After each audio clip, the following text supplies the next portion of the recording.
ดี๋ยวคุณตาสมมติว่าคือน้องๆแต่งงานภายในสามารถแบบนุ่งสงได้บ่คือน้องๆนุ่งเบิ่งแล้วนี่ บ่ได้ ใส่บ่ได้บ่คือบ่ได้เนาะเป็นหยัง ผิดหีดบ่ที่ คือ นะ พิธีเฮ็ด บ่ บ่ ได้ผิด แต่ว่า เขาว่า ไผเว้าเนาะ แบบบ่เหมาะสมเนาะ ผัวบ่เว้าด้วยว่า เรา เป็น ว่า หยัง บ่หรือว่า แม่ย่า ไม่ยา ไปงานหรือว่าปลาข้างบ้าน บ้านอยู่แม่ย่า แบบย่านชาวบ้านเว้าเนาะ แสดงว่า ใส่ในใส่ได้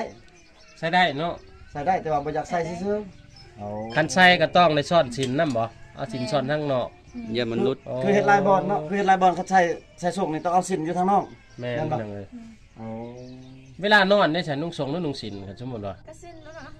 ว้าพี่น้องเอ้ยเวลานอนก็นุ่งสิน ต้อง ถือว่าเป็นประเพณีอันหนึงพี่น้องเอ้ย แสดงว่าบัตรออกไปเล่นไปหัวหามหมู่หาครูหันบ่ได้ แม่นต้องได้นุ่งสินไป สมพ่อเนาะแบบแต่ละเขตแต่ละบอนเขาจะเป็นวัยรุ่นเนี่ยเขามักนุ่งสง บัตร ช้อนชิ้นเนาะ อยากถามแม่ว่าเรื่องแต่งหน้านี่ซะแต่งหน้าแต่งตานี่ได้บ่ ได้บางคนได้ ท่านนี้บ่ได้ท่านนี้บ่ได้ได้ บางคนก็ได้บางคนก็บ่ได้ โอ้ขึ้นกับ ขึ้น อีกตามครอบครัว บุคคลนี่เนาะ อีกตามครอบครัวบุคคล ขึ้นกับผัวเนาะว่าไงซะเนาะ ขึ้นกับผัวเพิ่นให้แล้วก็แต่งเนาะน้อง กันบางครอบครัวผัวให้แต่งก็ถือว่าแต่งหน้าได้ แต่งธร บาง รม คน ดา ก็แต่งบ่ได้เนาะ ถ้าแต่งแบบซ้ำซุมน้องแต่งนี่ได้บ่ ได้อีก ได้เนาะโอ้แต่งซ้ำนี่ก็งามแล้วซ้ำนี่เนาะ ก็คือกันทางลาวลุ่มเฮานี่เพิ่นให้เมียแต่งได้เนาะเพื่อว่าให้เมีย แต่ งาม เมียงามเด้ซุมน้องมักแต่งหน้าหรือบ่แต่งหน้าเอ้า การชื่อว่าได้ผัวไป มักแต่งหน้า มักแต่งหน้า แต่มันอยู่ที่ว่าถ้าเอาผัวไปแล้วผัวให้แต่งหรือบ่เนาะ ยันผัวบ่ให้แต่ง โอ้แม่นๆ รักแต่งแหละ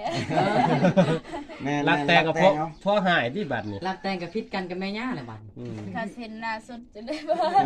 คันสมมุติว่าแต่งหน้าร้ายนี่เป็นได้ครับว่ามีผู้บ่าวบ่ แม่น เพราะว่ายังลมเบาๆเนาะ แม่น ยันพัว ว่า เว้า ว่า บ่ กะย่านผู้บ่าวมักเมียตัวเองเนาะ แม่น อย่าชุดร้ายไปนั่นเลย ก็ห่วงเนาะ ห่วงเมียเนาะบ่ ทาง ก็ เฮานี่ถ้าว่าหึงหวงนี่อยากให้เมียงามในทางเฮานี่แม่น แต่หึงหวงคนชนเผ่านี่คืออยากให้เมียขี้ร้าย แม่นๆ จังมีผู้บ่าวจัง จังบ่มีคนมัก จังบ่มีคนผู้บ่าวมักหรือว่าผู้บ่าวมาจีบเนาะ อืมที่ต้องไว้ความคิดต่าง คน กั ละ น ห่วงเนาะ FC ได้ว่าแนวใดมักให้เมียงามบ่หรือว่าเมียขี้ร้าย ลองคอมเมนต์ไป ล เนาะ องคอมเมนต์ เพิ่นมา พี่น้อง ตำรัก เอ้ย บ่